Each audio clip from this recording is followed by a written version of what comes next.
ሰላም ጤና ይስጥልኝ ውድ ተመልካች አድማጮቻችን ይህ ኤንቢሲ ወቅታዊ ዓለም አቀፋዊ ዝግጅታችን ነው።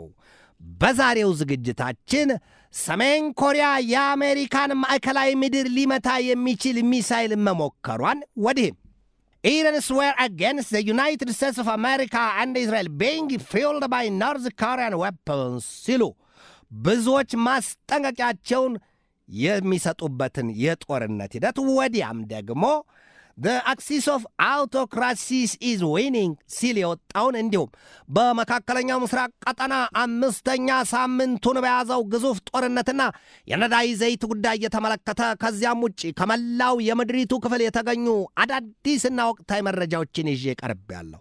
እስከ ዝግጅቱ ፍጻሜ ድረስም አብራችሁኝ ትዘልቁ ዘንድ የአክብሮት ግብዣዬ የአየር ሞገዱን ሁሉ አሳብሮ ከልባችሁ ይድረስ የምላችሁ አዘጋጅቼ የማቀርብላችሁ ትዕግስቱ በቀለ ነኝ።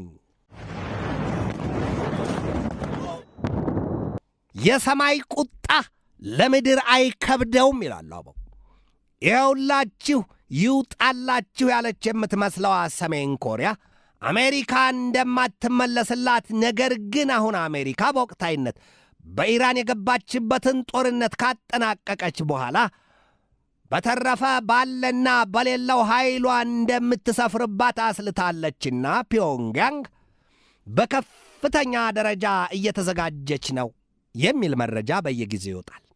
የ26 ሚሊዮን ሕዝብና ታገሯ ሰሜን ኮሪያ ዋና ከተማዋን ፒዮንግያንግ በቅርቡ የሚሳኤል ሙከራ ማድረጓና የሞከረችው ሚሳኤልም የአሜሪካን እንብርት ነድሎ የሚጥልና አለያም በጥሶ የሚመታ መሆኑን የተገለጠው ሀገሪቱ የሞከረችው ሚሳኤል ክብደቱ የ2500 ኪሎ ቶን ክብደት ያለው ነው። የውጤት ርቀቱ መጠን አይነሳ ከሰሜን ኮሪያ አሜሪካ ሄዶ ማዕከላዊ ምድሩን ሊመታ የሚችል ርቀቱን ለመገመት ብዙ ማስላት አይገድም አይከብድም። ሰሜን ኮሪያ በብዙ ገጽታዋ ትታማለች። እንዳብነትም ዛሬ በኢራን ለተያዘው ግዙፍ ጦርነት የሰሜን ኮሪያ የጦር መሳሪያዎች ወደ ኢራን የመጉረፋቸው ጉዳይ አንዱ ሆኖ ይገለጣል። ኢራን በቅርቡ እንኳን በህንድ ውቅያኖስ በሚገኘው የዲየጎ ጋርሻ ደሴት የተኮሰችው ሚሳኤል ኢራን ከሰሜን ኮሪያ ላይ ከገዛቻቸው 19 ሚሳኤሎች አንደኛው መሆኑን የተገለጠው ቆም እንበል። የዲየጎ ጋርሻ ደሴት በህንድ ውቅያኖስ የሚገኝና የአሜሪካና የእንግሊዝ የጦር ኃይሎች ማዘዣ ሰፈር ነው። በዚያ ግዙፍ የተባለ የሁለቱ ሀገራት ወይም የሁለቱ መንግስታት የጦር ኃይል ያደፈጠበት ስፍራ መሆኑ ይነገራል። የዲየጎ ጋርሻ ከዲየጎ ጋርሻ በቀጥታ እየተነሱ ኢራንን ለመደብደብ የተሰላ ቀመር የተሳለ የእሳት ሰይፍ ነው ስፍራው።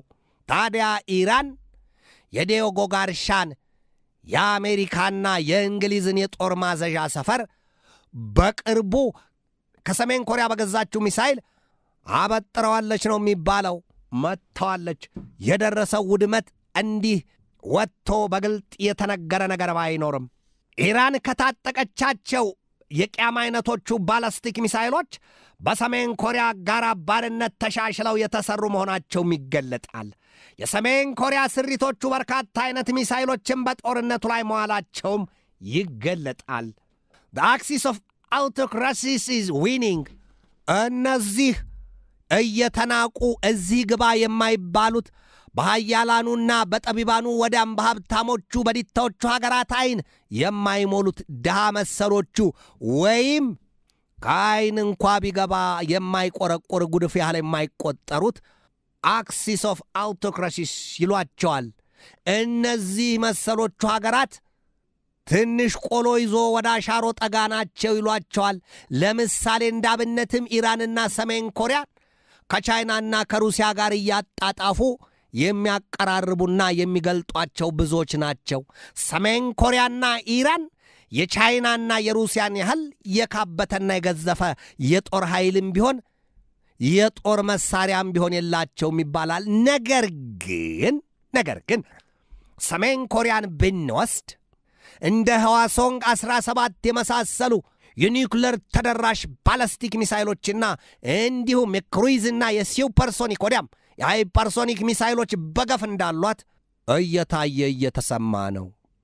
ዛሬ የወጣው መረጃ ግን ከዚህ ወጣይልና የለም ለወትሮ ሰሜን ኮሪያ በጓም ያለውን የአሜሪካን የጦር ማዘዣ ሰፈር ትመታለች የሚል ስጋት የነበረበት ጊዜ ነው የሚነገረው። የለም ዛሬ የወጣው መረጃ ግን የአሜሪካን ሜይንላንድ ወይም ዋናውን ምድር በረጋግዶ የሚጥል ነው። የትኛውንም ስፍራዋን መምታት የሚያስችል የሚሳይል ሙከራ አድርጋለች ሰሜን ኮሪያ። ልማድ ያሉት በሽታ ካልገደለ አያርፍም ይላሉ ኢትዮጵያውያኑ አበው። ሰሜን ኮሪያ የጦር መሳሪያ ሙከራ ታደርጋለች በሚል ያው ልማዷ ተነስቶባት እየቃዠች መስል የረዥም ቢሉ ያጭርና የመካከለኛ ርቀት ተምዘግዛጊ የጦር መሳሪያዎችን በየጊዜው እያወጣች እንደ ቡሄ ጅራፍ ትቆጋቸው የለም ወይ ይሏታል። ሰሜን ኮሪያ ነገር የማላለቻትም ወይም ከቁባም አልጣፈቻትም ይባላል። ነገር ግን ሰሜን ኮሪያ ምን ትላለች? የለም የውሻን ጥርስ ባጥንት ይፈሩታል። አሁን አሜሪካ የኢራንን ጉዳይ አጠናቅቄያለሁ የሚል ስሜት በልቧ ከሞላ በቀጥታ እኒያ ሰው የአሜሪካው ፕሬዚደንት ዶናልድ ትራምፕ በቀደመው ቁስላቸው ላይ ፈንቅለውና አመርቅዘው በፒዮንግያንግ ላይ መስፈራቸው የማይቀር ጉዳይ ነው። እንደውም እኮ የአሜሪካው ፕሬዚደንት ዶናልድ ትራምፕ የሰሜን ኮሪያን የኒውክሌር ጦር መሳሪያ ዕውቅና አልሰጥም፣ ቀድሞ ነገር ትጥቋን አስፈታታለሁ እያሉም ከጃፓንና ከደቡብ ኮሪያ ጋር ብዙ ምስጢር ማድረጋቸውን በዚሁ በወቅታዊ ዓለም አቀፋዊ ዝግጅት ላይ በተደጋጋሚ ዳስሸዋለሁ። የአሜሪካው ፕሬዚደንት ዶናልድ ትራምፕ ልብ እንቅርት ይመኛል ይሉትናቸው ይሏቸዋል ገሚሶቹ።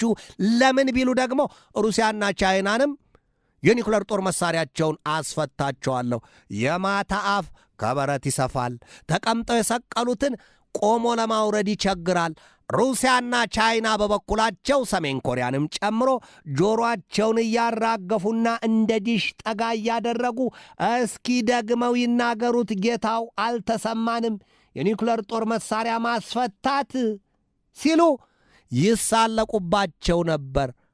በተለይም ሁለቱ ልዕለ ኃያላን ቻይናና ሩሲያ የኒውክሌር ጦር መሳሪያ መታጠቅ ብቻ ልዕለ ኃያል አያደርግም።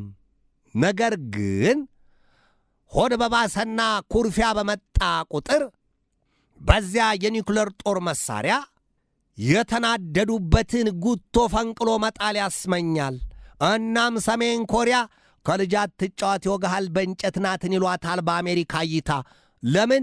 ትዕግሥት ያስፈልጋል፣ አርቆ ማየት ያስፈልጋል፣ ዕውቀት ከብሶትና ከድህነት የላቀና የራቅ አመለካከት ያስፈልጋል የኒውክሌር ጦር መሳሪያ ታጥቆ ለመዝለቅ። ሌሎቹ ታዲያ እንዴት ዘለቁ? እነ ፓኪስታን ከድህነት ብዙም ፈቀቅ ያላሉ አይደሉም ወይ? ፓኪስታን እኮ ታዲያ ህንድን ደጋግማ ከምድረ ገጽ እሰርዛታለሁ ስትል የምትዝትበት ጊዜ አይዘነጋም ይሏታል። ሆድ ለባሰው ማጭዳታው ሰው ነው። የኒውክሌር ጦር መሳሪያ ታጣቂዎቹ ሀገራት በዚህ ዘመን እንዳርጩሜ እያስፈራሩበት ነው። ቆጣ ባሉ ቁጥር ወይም ግንፍል ባሉ ቁጥር ያንን የኒውክሌር ጦር መሳሪያቸውን አውጥተው ሊጠዝሉት ይፈልጋሉ። ባናደዳቸው ሀገር ፓኪስታንና ህንድ አጎራባች ናቸው። በዚያ በእስያ ቀጠና ብቻ 4 የኒውክሌር ጦር መሳሪያ ታጣቂ ሀገራት አሉ። ህንድና ፓኪስታን፣ ሰሜን ኮሪያና ቻይና ይጠቀሳሉ። ወዲህም ሩሲያ ከፊል ክፍሏ በአውሮፓና ከፊሉ ደግሞ በእስያ ቀጠና ውስጥ ያለ ከመሆኑ አንጻር ወዲህም ወዲያም ትመደባለች። በአጠቃላይ ግን በምድራችን ወይም በዓለማችን ላይ 9 የኒውክሌር ጦር መሳሪያ ታጣቂ ሀገራት አሉ።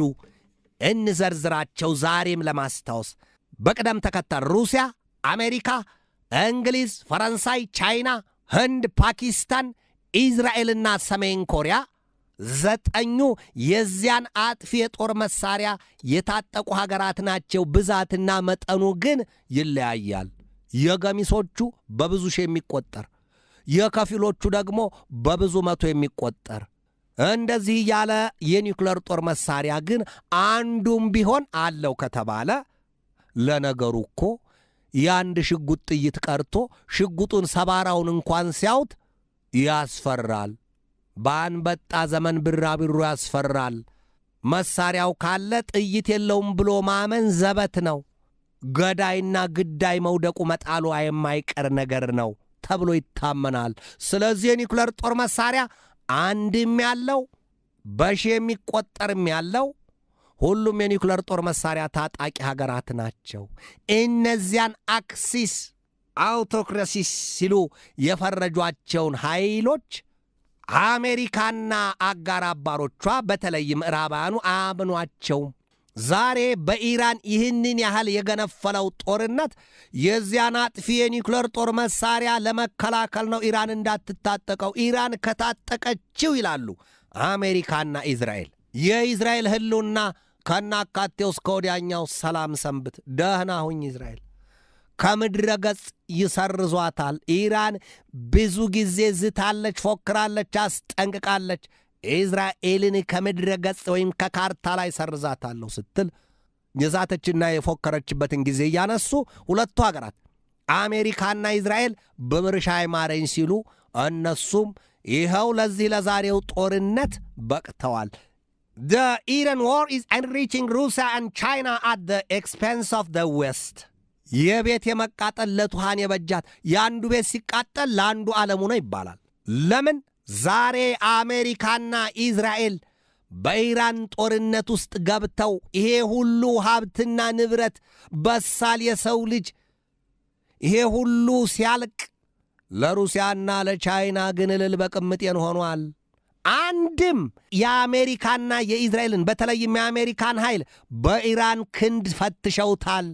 ኢራን ዛሬም ብቻዋን አከርካሪዋን አጽንታ አሜሪካና ኢዝራኤልን የተቋቋመች አገር ናት። 1 ወር ከ2 ቀን ሙሉ ቀጣዮቹንም ቀናቱ የሚመልሱትና የሚገድቡት ሆኖ የሚያሳዩን ሆኖ ነገር ግን ኢራን ከአሜሪካና ከኢዝራኤል ጋር የገባችበት ጦርነት ውስጡ ሌላ ቢሆንም ወይም የቻይናና የሩሲያ ድጋፍ የለበትም ብሎ ባይታመንም በግልጥ የወጣ ነገር ባይኖርም ትርፉ ግን ለሩሲያና ለቻይና የዝቆሽ ሆኗል ነው የሚባለው። እንዴት?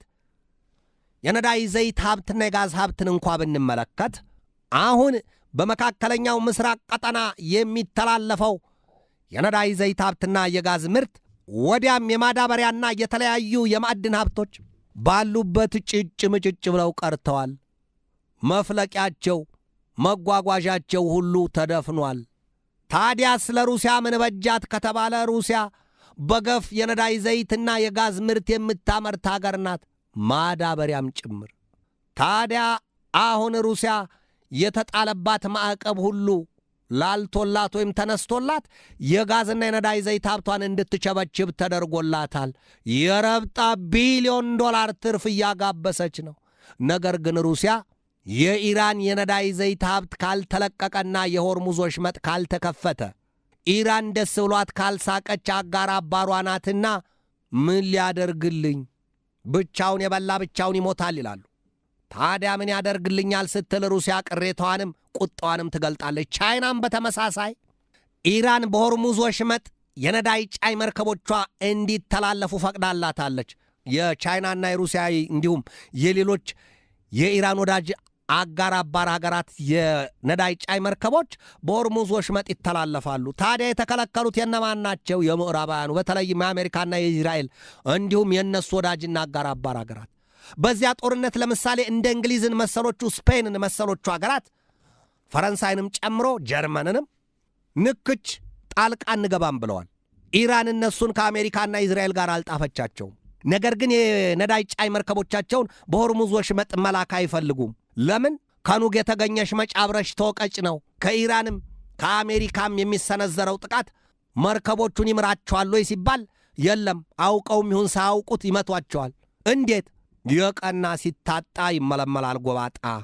የቸገረው ዱቄት ከነፋስ ይጠጋልን ነው ጉዳዩ። የኢራን አጋር አባር የሚባሉት ሀገራት የነዳጅ ዘይት ሀብታቸውን በዚያ በሆርሙዝ የውሃ መተላለፊያ ወሽመጥ እየሄዱ እየዛቁ እየጫኑ ሲመለሱ የአሜሪካና የእስራኤል እንዲሁም የወዳጅና አጋር አባሮቻቸው የነዳጅ ጫይ መርከቦች የበላተኛ ታዛቢ ሆነው ይቀሩ የለም ወይ? ስለዚህ ማን ሞቶ ማን ይኖራል? ማንም በዚያ ሄዱ አያገኝም አይጭንም። እናማ አሜሪካ 90% የኢራን ነዳጅ ዘይት ላንቃ የሆነውን የካርግ አይላንድን ወይም የካርግ ደሴትን እቆጣጠረዋለሁ ብለዋል ፕሬዚደንቷ ዶናልድ ጄ ትራምፕ። እንዴት ያለ ያደርጉ ይችላሉ ሲባል የእግረኛ ኃይሌን አስገባለሁ ብለዋል። 10,000 የእግረኛ ኃይላቸውን አሰልጥነው 3,500 እዚያው ቀጠና ደርሷል። ሌላው 6,500 ደግሞ ቢገባስ ማናየው?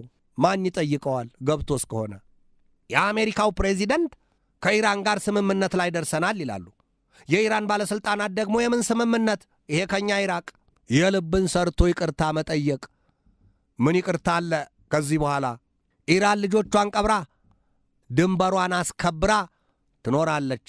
የኢራንን ሉዓላዊነት የማያከብሩ መስሎ በታዩት ላይ ግን የእሳት ዶፏን ታዘንብባቸዋለች። ከዚያ የሚታደጋቸው የለም። ለዚያ ነው the Iran war is enriching Russia and China at the expense of the West ይላል። አሜሪካ ለረጅም ዘመናት ቻይናና ሩሲያን በቀላይንና የጎሪጥ ስትመለከታቸው መኖሯ ይነገራል። ሁለቱ ሀገራት በምጣኔ ሀብትም በጦር ኃይልም ሩሲያ ከቀደመው የሶቪየት ኅብረት ዘመን ጀምሮ ከአሜሪካ ጋር የምትገዳደርና በከፋ ባላንጣነት የምትጠቀስም ሀገር መሆኗ ይታወቃል። ታዲያ አሜሪካ ዛሬም ባሉት ፖለቲከኞቿ ሩሲያን አታምንም፣ ቻይናንም አታምንም። ሁለቱንም እየፈራችም እየጠላችም፣ ነገር ግን ሆድ ሲያቅ ዶሮ ማታ ነው። ኑ እንነጋገር፣ ልምጣ ወደ እናንተ ትላለች። ለምሳሌ የአሜሪካው ፕሬዚደንት ዶናልድ ትራምፕ በቀጣዩ የግንቦት ወር ከ14 እስከ 15 በቻይና ተጉዘው ከሀገሪቱ ፕሬዚደንት ሺጂንፒንግ ጋር ሊመክሩ መዘጋጀታቸው ይታወቃል። ለምን ይሆን ሲባል የፈራ የናቱ ልጅ ነው። ትራምፕ ወዲያ ማዶ ካሉት የምዕራባውያኑ አጋር አባሮቻቸው በተለይም ከአውሮፓውያኑ ጋር ትብብራቸውና ወዳጅነታቸው ሻክሯል። አረ እንዲያውም ጨርሶ ቆሟል። አሁን ሲሰማ ትራምፕ ሊጠቀልሏት ያቀደችዋ የግሪንላንድ ደሴት አስተዳዳሪዋ ዴንማርክ ከአሜሪካ ጋር እዋጋለሁ ብላ ቆርጣ ቆማለች። የፈሩት ይደርሳል፣ የጠሉት ይወርሳል ይላሉ። ዴንማርክ አሜሪካን ወጋለሁ ስትል የተነሳችው ምክንያቷ የራስ ገዟን የግሪንላንድን ደሴት በውድም በግድም እጠቀልላለሁ ኔቶ ይሉት ነገር ወይም ኖርዝ አትላንቲክ ትሪቲ ኦርጋናይዜሽን የምዕራባውያኑ የጦር ጥምረት ወይም የሰሜን አትላንቲክ ጦር ቃል ኪዳን ድርጅት ይህንን ሊያስጥለኝ አይችልም። ግሪንላንድን ከልክሎ ሊያቆመኝ አይችልም። ካናዳንም 51ኛ ግዛት ያደርገዋለሁ። የፓናማ ካናልንም የሜክሲኮ ሰርጥንም ወይም ጋልፍ ኦፍ ሜክሲኮን ስሙን ሳይቀር ቀይረውታል ትራምፕ። ደጋግሜ ተመልክቼዋለሁ። ታዲያ ምንድን ያሉት ትራምፕ ትናንትናም ኔቶ ይሉት ኃይል ያለ አሜሪካ ዋጋ የለውም፣ ምንም ዋጋ የለውም። ይሄንን ብለዋል። በተለይም የሪፐብሊካን ፓርቲው አካላት በትራምፕ አስተዳደር ውስጥ ያሉ ሹማምንት ኔቶን ገሸሽ አድርገውታል። ቀድሞ ነገር ስለመኖሩም አንዳንዶቹ አያምኑበትም። ይሄንን ያህል አርቀውታል። አሜሪካ ወድጄ ነው ወይ የምወዳት ከግንድ የሚያላጋ ልጅ አላት ይሉትን በሆነው ስሌት አሜሪካ የሆዷን በሆዷ አድርጋ ከቻይናና ከሩሲያ ጋር ሰላም መፍጠር ብቻ ነው ምርጫዋ። ያም ቢሆን እንኳን አይሆንም። ከቻይና ጋር በታይዋን ደሴት ተፋጠዋል። የወጋ ቢረሳ የተወጋ አይረሳምናቸው። ቻይና የታይዋንን ደሴት የራሴ ሉዓላዊ ግዛት ናት፣ የክብሬ መገለጫ ናት ትላለች። አንዲት ጋት ምድር፣ አንዲት ጥርኛ አፈር፣ አንዲት ጥልቂቷ ከዚያች ደሴት ማንም አይነካትም፣ ማንም አይነቀንቃትም ስትል ጥርሷን ነክሳ የጦር ኃይሏን አዘጋጅታ እሷ በተጠንቀቅ ቆማለች። ቻይና አንድ ቀን በታይዋን ደሴት ላይ ደም እንደ ተጠማቦ ሸማኔ ዘላ ጉብ ልትልባት ቆርጣ ተቀምጣለች። አሜሪካም ብትሆን ታዲያ በዴሞክራቶችም ትመራ በሪፐብሊካን የታይዋን ደሴት ጉዳይ የማይቆረጠም የብረት አሎሎ ነው ስትል አንጀቷን አስራ ታያለች። ወዲህ ከሩሲያ ጋር የገባችበት ጉዳይ በዩክሬን ጦርነት ትራምፕ ያሻቸውንም ቢሉ የፑቲን ጆሮ አልሰማቸውም። እና ምንድን ያሏት ዩክሬንን አርፈሽ የዶንባስን ግዛት ፑቲን የሚፈልገውን ቆርጠሽ ስጭና አርፈሽ ተቀመጪ። የለም ፑቲን ያን ቢሰጣቸው አይተውም። ዩክሬንን ሙሉ በሙሉ ሊጠቀልሏት ነው። ብዙ ጊዜም ተናግረዋል ፑቲን ራሳቸው። ዩክሬን እኮ ካስፈለገ ሙሉ በሙሉ የኛ ናት፣ ያለበለዚያ ግን በኒኩለርና ደባያታለን ከነመረቁ ሊግቷት፣ ይሄንን ብለዋል።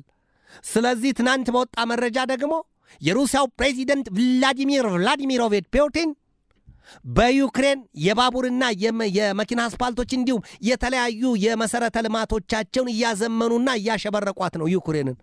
ከከርሷ መሃልም ብርቷ ላይ ቆመው ዘለንስኪ እንዲያው ዙሪያውን እያሉ ከአውሮፓ መንግስታት ጋር ያቀራራሉ እንጂ የቤታቸውን ጉዳ አላዩትም።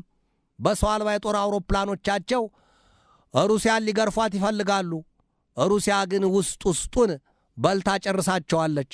አንድ ቀን ሌላ ጉድ ሳሰራቸው አትቀርም የሚል መረጃ እየወጣ ነው።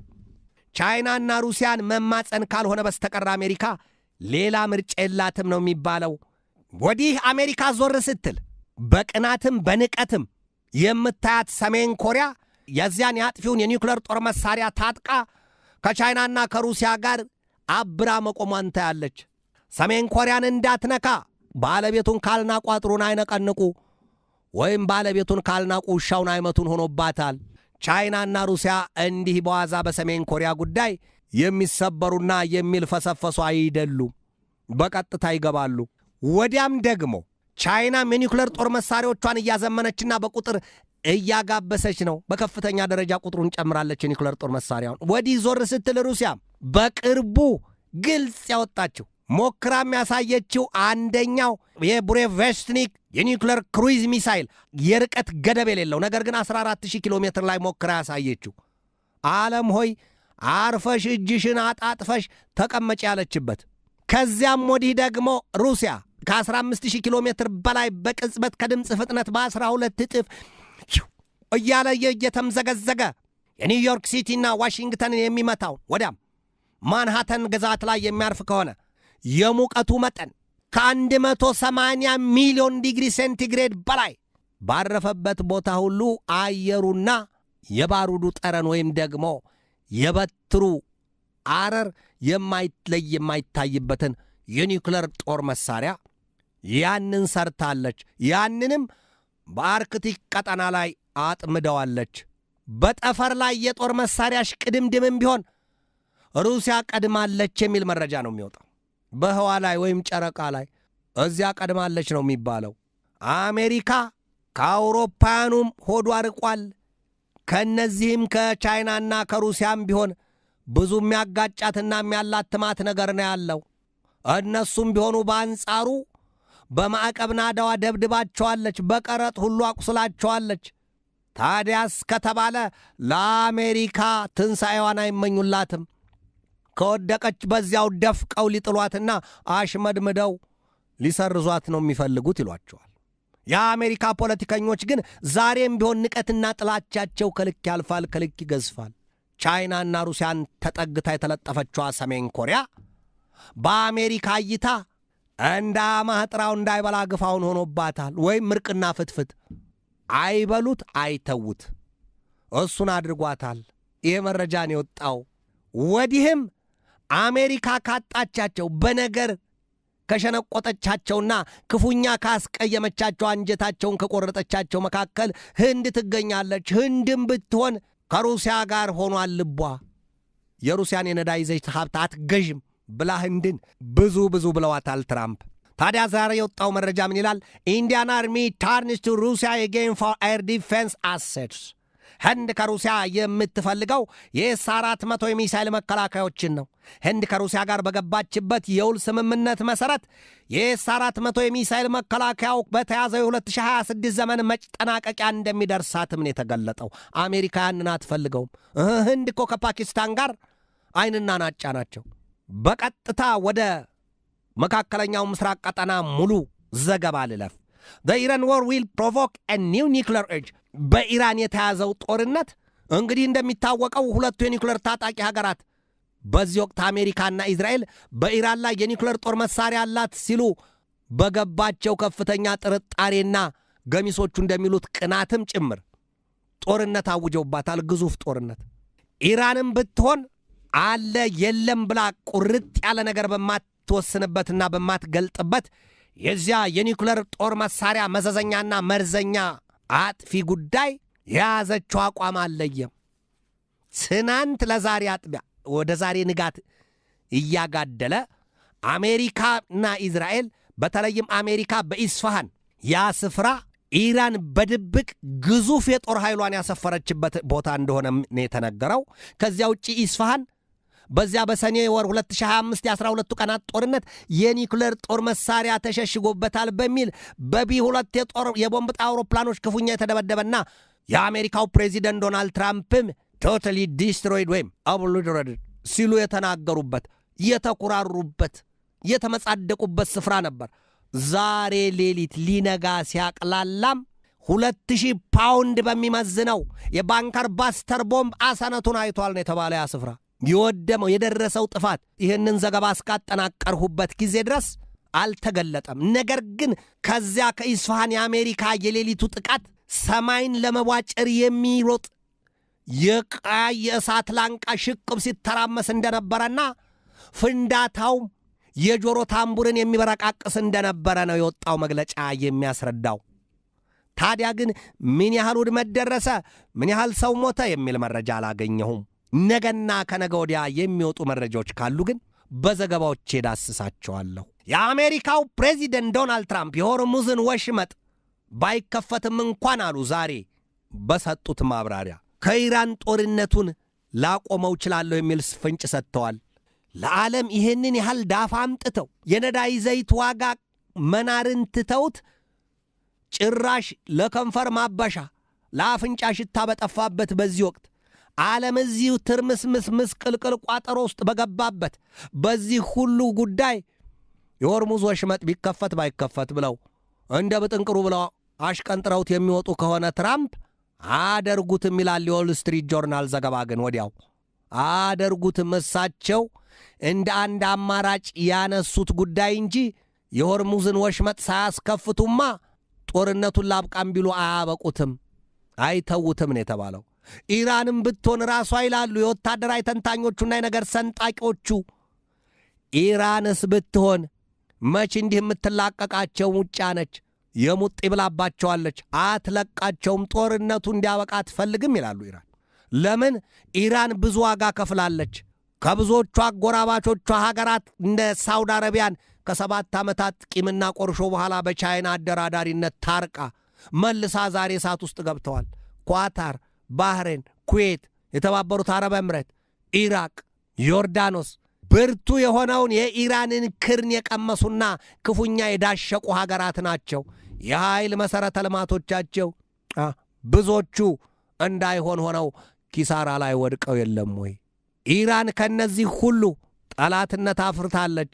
ነገር ግን ኢራን ምንድን ነው የምትለው? እኔ ከባሕረ ሰላጤውም ይሁን ከመካከለኛው ምስራቅ ቀጠና ሀገራት ጋር ጸብ የለኝም፣ ከእናንተ ጋር አይደለም። ነገር ግን የአሜሪካን የጦር ማዘዣ ሰፈሮች በዚያ ማስጠለላችሁና በዚያ መስጠታችሁ በቅርብ ስለማገኛቸው በቀሌን በእነሱ ላይ ነው የምወጣው። እንደውም ዛሬ በወጣ መረጃ ሳውዲ አረቢያ ከምድሯ የአሜሪካን የጦር ማዘዣ ሰፈሮች ታስወጣ ዘንድ ኢራን መጠየቋን ያመለክታል። ካለበለዚያ ግን በተለመደው መልኩ ይቀጥላል ማለት ነው። የኢራን ጠንካራ በትር በባሕረ ሰላጤውና በመካከለኛው ምስራቅ ቀጠና ሀገራት ላይ ተባብሶ ይቀጥላል። ትራምፕ የሆርሙዝን ወሽመጥ እንዳንድ አማራጭ ባናስከፍትም እንኳን ጦርነቱ እንዲያበቃ እንፈልጋለን። ምን ያደርጉ? ትራምፕ ከውስጥም ከውጭም ተቃውሞውና ውግዘቱ በርትቶባቸዋል። ሰሚ ጆሮ አስተዋይ ልቦና ይስጠን ይላሉ አበው። ነገር ግን የዝሆን ጆሮ ይስጠኝም ቢሉ እንኳን ወይም ጆሮ ዳባ ልበስ ብለው እንኳ ቢቀጥሉ ከማን ጋር ይኖራሉ? የውስጣቸው ከገነፈለባቸው የት ላይ ይቀመጣሉ? የት ላይ ይቆማሉ? ሀገርና ሕዝብ ይዘው አይደለም ወይ የሚመሩት? የኢራን ጦርነት ፍትሕ አልባ ነው የሚሉ ብዙ ድምጾች እየተሰሙ ነው። የአውሮፓ መንግስታት ትናንት በተለይም 4ቱ ጀርመን፣ እንግሊዝ፣ ኖርዌይና ጣሊያን የለም ድጋፋችን ለኢራን ነው ብለዋል። ትራምፕና ኔታንያሁን በጽኑ አውግዘዋቸዋል። አሜሪካና ጽዮናዊት እስራኤል ፍትሕ አልባ ነው ስራቸው፣ በፍጹም የማይታሰብ ነገር ነው የሰሩት። ይህን ብለዋል የአሜሪካ የገንዘብ ሚኒስትር ስኮት ቤሰንት በበኩላቸው። ግዴላችሁም የሆርሙዝን ወሽመጥ አሜሪካ በቅርቡ ትከፍተዋለች፣ ሲሆንም በዲፕሎማሲ ሳይሆንም በምዕራባውያኑ የጦር ጥምረት በፈቃደኛ ሀገራት ትብብር አንድ ኃይል ሰርታና መስርታ የሆርሙዝን ወሽመጥ በረጋግዳ ትከፍተዋለች። የነዳጅ ዘይት ሀብት ገበያ ወደ ነበረበት ይመለሳል ብለዋል። ዛሬ የወጣው መረጃ የነዳጅ ዘይትንና ጋዝን በተመለከተ በየኒሳፋቅ ሲገለጥ ምንድን ነው ያለው? ፊውል ፓንደሚክ ዲፐንስ ነው ያለው። የሆርሙዝ ወሽመጥ ካልተከፈተ 20% የነዳጅ መተላለፍ የነዳጅ ዘይት መተላለፊያ መስመር ካልተከፈተ በምን ይተላለፋሉ የነዳጅ ጫይ መርከቦች? ቀይ ባህርንም የሐውቲ ኃይሎች በባብ አልመንደብና በአረቢያን ፔኒንሱላ በኩል ላፍታም የማያጠልስ የእሳት አበላቸውን እያዘነቡት ነው። ስለዚህ በየት በኩል ነው? የነዳጅ ዘይት እኮ ዛሬ በሆርሙዝ የውሃ መተላለፊያ ወሽመጥ ይምጣ እንኳን ቢባል ዛሬ ላይ የባህረ ሰላጤ የነዳጅ አምራቾቹና ላኪዎቹ ሀገራት ራሳቸው የኃይል መሠረተ ልማቶቻቸው ክፉኛ በኢራን ጥቃት ወድመዋል፣ ጋይተዋል። ስለዚህ ራሱ አሩባት የሰው ታማስላለችን ሆነዋል። ገና የነሱ ድስት ተጥዶ እስከሚበስል የሌላው ዓለም ሀገራት ድስት የለም። አይጣድምም። ጨርሶ ማረሩ ነው ሳይሆን አይጣድም። ነዳጅ ዘይት የለም፣ ጋዝ የለም። መኪኖቹም ፋብሪካዎቹም ኢንዱስትሪዎቹም አፋቸውን ከፍተው መክረማቸው ነው። ከረመች በለው ይሉትን መሆኑ ነው። ስለዚህ የብዙዎቹ ሀገራት ህዝቦች በተለይም የኤሌክትሪክ መሠረተ ልማት የሌላቸው የውሃ ሀብታቸው ኤሌክትሪክ ኃይል ማመንጨት የማያስችላቸው ሀገራት ወዲያም የነዳጅና የጋዝ ሀብት ምንጭ የሌላቸው ሀገራት መጠባበቂያም እንኳን ያላደረጉ ኪውባን መሰሎቹ ብዙዎቹ ህዝቦቻቸው መኪናዎቻቸውን እያቆሙ በእግራቸው መሄድ ለምደዋል። ምናልባትም አንድ የወጣ መረጃ አሁን ነው እንግዲህ የአትሌቲክስ ዘርፉ ተወዳዳሪ የሚያፈራው ሲል ተሳልቋል። የነዳጅ ዘይት ሀብት ወይም የጋዝ ምርት የማይቀርብ ወይም ደግሞ ለገበያ የማይወጣ ከሆነ የብዙዎቹ ሀገራት የምጣኔ ሀብት ከነበረበት ይብሱን ወደ አዘቅት ወደ መቀመቅ መግባቱ ነው። ሰላም ከሌለ ይሄ ሁሉ ነው። አንድ አገር ላይ ሰላም ከጠፋ ይሄው ነው።